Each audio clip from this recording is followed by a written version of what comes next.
حلال کھانا ہے، حرام نہیں کھانا، حلال کھانا ہے، حرام نہیں کھانا،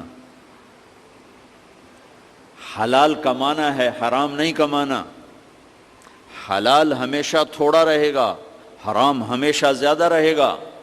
قل لا يستوي الخبيث والطيب ولو اعجبك كثرة الخبيث، اس آیت میں اللہ تعالیٰ اشارہ فرما رہے ہیں کہ دیکھو حلال اور حرام برابر نہیں ہے، اگرچہ حرام کی کثرت تمہیں بہت اچھی لگے گی، اس آیت میں اشارہ ہے کہ حرام زیادہ رہے گا، حلال تھوڑا رہے گا۔ امتحان ہے نا۔ ایک دفعہ چیچا وطنی میں ہمارے علاقے کے قریب ہے، ایک بزرگ سے مولانا عبداللطیف صاحب، بڑے اللہ والے تھے، ہم ان کے پاس بیٹھے ہوئے تھے، دو آدمی آ گئے، تو ایک نے آ کر، یہ کوئی 30-40 سال پرانی بات ہے لیکن مجھے یاد اس طرح رہ گئی کہ اس کا ایکشن، اس کی دعا، ان بزرگوں کا جواب، وہ ایسا عجیب سا تھا کہ وہ آج تک نقشہ میرے ذہن میں فکس ہو گیا۔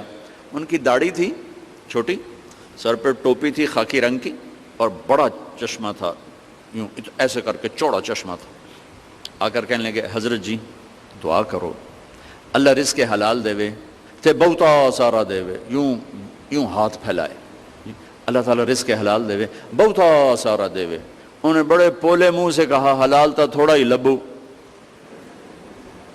وہ ایسے انہوں نے بے ساختہ حلال تا تھوڑا ہی لبو، وہ میرے اندر راسخ ہو گئی یہ بات۔ ڈاکٹر ہو، تاجر ہو، وکیل ہو، انجینئر ہو، زمیندار ہو، کاشتکار ہو، صنعت کار ہو، حلال حرام کے مقابلے میں تھوڑا رہے گا، اور شیطان دکھاتا رہے گا دیکھو دیکھو دیکھو بڑے زبردست ہے، نہیں روکنا ہے روکنا ہے روکنا ہے روکنا ہے، کہ ایک دن اللہ کے سامنے بھی کھڑے ہونا ہے۔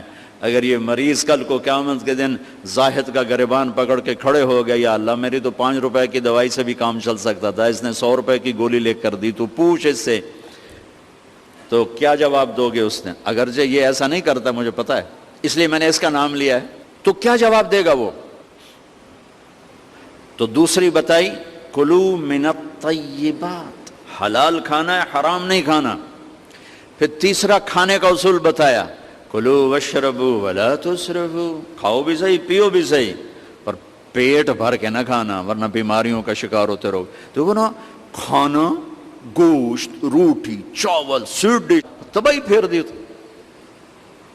تو کم از کم اب ڈاکٹر تو اچھا نمونہ پیش کرو۔ تو پہلا اصول بتایا ہے انسان اچھا کامل نمونہ کب بنتا ہے؟ صحت اچھی۔ صحت اچھی کیسے ہوتی ہے؟ غذا صحیح، غذا۔ زیتون کڑوا ہوتا ہے، انجیر میٹھی ہوتی ہے، تو ایک بدو نے یہ آیت سنی، کہنے لگا یار یہ اللہ تعالیٰ قسم اٹھا رہا ہے، انجیر کی قسم، زیتون کی قسم، یہ کوئی بڑی مزدار چیز ہوگی میں کھاتا ہوں۔ تو اس نے انجیر کھائی، انجیر تو واقعی مزدار ہوتی ہے، کہنے لگا بھائی واقعی اللہ نے صحیح قسم اٹھائی ہے۔ پھر زیتون کھایا، زیتون کڑوا ہوتا ہے، تو کہنے لگا لگتا ہے اللہ تعالیٰ نے چکھے بغیر ہی قسم اٹھا دی ہے اس کی۔ والتین والزیتون۔ تو میں آپ سب سے، بچوں سے، بچیوں سے، ڈاکٹروں سے کہتا ہوں اپنی غذاؤں کو، بیکری سے باہر آؤ، بیکریوں سے نکلو، بسکٹوں سے، پیسٹریوں سے، کیک سے، سموسے، پکوڑے۔ اپنے نبی کا چارٹ پڑھو، میرے نبی کیسے کھاتے تھے، کیا کھاتے تھے، کم از کم اس سے راستہ مل جائے گا۔ وہ غذائیں تو ہم نہیں کھا سکتے لیکن کم از کم ہمیں راستہ تو ملے گا۔ کبھی آپ نے بھنا ہوا گوشت زندگی بھر نہیں کھایا، بھنا ہوا گوشت، ہماری کڑھائیوں سے سارا بازار بھرا پڑا ہے، زندگی بھر بھنا ہوا گوشت نہیں کھایا، اور گوشت کھایا تو صرف گوشت ہی کھایا۔ اور آپ کو گوشت میں بکرے کی دستی پسند تھی، اگلا حصہ، گردن کا گوشت پسند تھا، دستی کا گوشت پسند تھا۔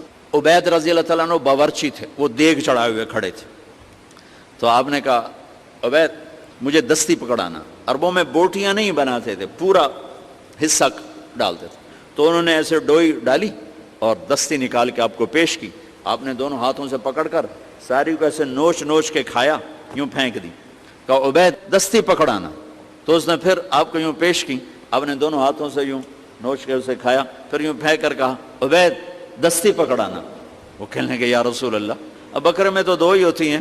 اگر تیرا بھلا ہو جائے، اگر تو میرے کہنے پہ ڈوئی ڈال دیتا تو جب تک میں کہتا رہتا اللہ میرے لیے نکال کے مجھے کھلاتا رہتا۔ تیری بے یقینی نے کام خراب کر دیا۔ اب باہر نکلے صحابہ بیٹھے تھے، آپ نے کہا کیوں بیٹھے ہو؟ کہا جی بھوک نے ستایا ہے، باہر آ گئے ہیں، سردیوں کا زمانہ۔ تو آپ نے حضرت علی سے فرمایا علی جاؤ یہ کھجور سے کہو اللہ کا رسول کہتا ہے ہمیں تازہ کھجوریں دو۔ اگر حضرت علی بھی عبید کی طرح کہہ دیتے کہ جی یا رسول اللہ کھجوریں تو سردیوں میں کوئی نہیں ہوتی، تو پھر وہیں اللہ کی مدد رک جاتی۔ تو علی کا مقام تو عبید سے بہت اوپر تھا، وہ ایک دم اٹھے، کہنے لگے اللہ کا رسول کہہ رہا ہے ہمیں تازہ کھجوریں چاہیے۔ تو شدید سردی میں درختوں کھجور کے پتوں سے تازہ ٹپ ٹپ ٹپ کھجوریں اتنی گریں کہ پوری چادر بھر گئی۔ تو آپ نے چادر اٹھا کے لاؤ بھائی کھاؤ بھائی، آپ نے سب کو کھلایا۔ تو آپ کو گوشت میں دستی پسند تھی، لیکن آپ گوشت کھاتے تھے ساتھ اور کوئی چیز نہیں کھاتے۔ تو ایک آپ سے یہ کہ ایک مسلمان کے ذمہ ہے اپنی صحت کی حفاظت کرے، کہ اس سے کام لینا ہے، دنیا کا بھی، دین کا بھی، خدمت کا بھی۔ ایک مریض کو سکھ پہنچانا کتنی بڑی بات ہے۔ میرے نبی نے کہا قیامت کے دن اللہ تعالیٰ فرمائیں گے ایک آدمی سے، میرے بندے میں بیمار تھا تو نے میرا حال ہی نہ پوچھا۔ وہ کہے گا یا اللہ آپ تو بیمار ہو ہی نہیں سکتے۔ تو اللہ تعالیٰ فرمائیں گے میرا فلاں بندہ جو بیمار تھا اگر تو اس کا حال پوچھتا تو ایسا تھا جیسے تو نے میرا ہی حال پوچھا۔ تو جب حال پوچھنے پر یہ مقام ہے تو علاج کرنے پہ کیا حکم، کسی کو سکھ پہنچانے پہ کیا حکم، صرف حال پوچھنے پر۔ اور کیا کہا فلاں بندہ، یہی نہیں کہا میرا مومن بندہ، متقی بندہ، نیک عورت، اچھی عورت، فلاں بندہ بندی، کوئی ہندو سکھ دیری عیسائی مسلمان کافر مشرک بیمار تھا حال پوچھتے۔ ایک یہودی بچہ آپ کی خدمت میں آیا کرتا تھا، کچھ دن نہیں آیا، آپ نے کہا وہ بچہ کہاں ہے؟ کہا جی بیمار ہے۔ کہا چلو اس کا حال پوچھیں۔ 7 میل پیدل چل کے گئے اس کا حال پوچھنے۔ ہم اپنے بھائی کا حال نہیں پوچھنے جاتے؟ تو میرے عزیزو ایک چارٹ ہے اس جسم کا، اس کو وہ دینا جو اللہ اس کا رسول کہتا ہے۔ پھر دوسرا ہے جسم کے ساتھ روح کا، روح باقی رہتی ہے، جسم مٹی میں مل کے خاک ہو جاتا ہے، صفر ہو جاتا ہے۔ اس کی غذا 2 چیزیں ہیں، وَطُورِ سِینِین وَهَذَا الْبَلَدِ الْأَمِین، وَطُورِ سِینِین وَهَذَا الْبَلَدِ الْأَمِین۔ اور مجھے قسم ہے طور سینین کی، یعنی جہاں تورات اتری، وَهَذَا الْبَلَدِ الْأَمِین، اور مجھے قسم ہے اس مکہ کے امن و امانت والے شہر کی جہاں قرآن اترا۔ تو 2 جگہوں کا تعلق روح کے ساتھ ہے، ان کو بعد میں ذکر کیا ہے، ایک طور سینا جہاں پہلی کتاب تورات اتری، اور ایک مکہ جہاں آخری کتاب قرآن اترا۔ اب جیسے غذاؤں میں تو 2 چیزیں ذکر کی ہیں، دونوں کی ضرورت ہے، پھل بھی کھاؤ، روٹی بھی کھاؤ، چاول بھی، ہر شے کھاؤ، اگر کوئی مرض نہیں ہر شے کھاؤ، لیکن احتیاط سے کھاؤ، پیٹ بھر کے نہ کھاؤ، کہ میرے نبی کو انتہائی ناپسند تھا یہ۔ ساری زندگی آپ نے 1 وقت کھانا کھایا، 2 وقت کبھی نہیں کھایا، اگلے وقت میں تھا بھی تو آپ چھوڑ دیتے تھے، نہیں کھاتے تھے، اور پیٹ بھر کے کبھی نہیں کھایا ہے۔ تو 2 چیزیں طور سینین اور بلد الامین، اس میں ہمیں اب ایک کی ضرورت ہے دوسرے کی نہیں۔ طور سینا میں تورات اتری، اور تورات قرآن میں اتر گئی کہ میرے نبی نے کہا اوتیت المثانی مکان التورات، مجھے تورات کے بدلے میں سورۃ فاتحہ مل گئی ہے۔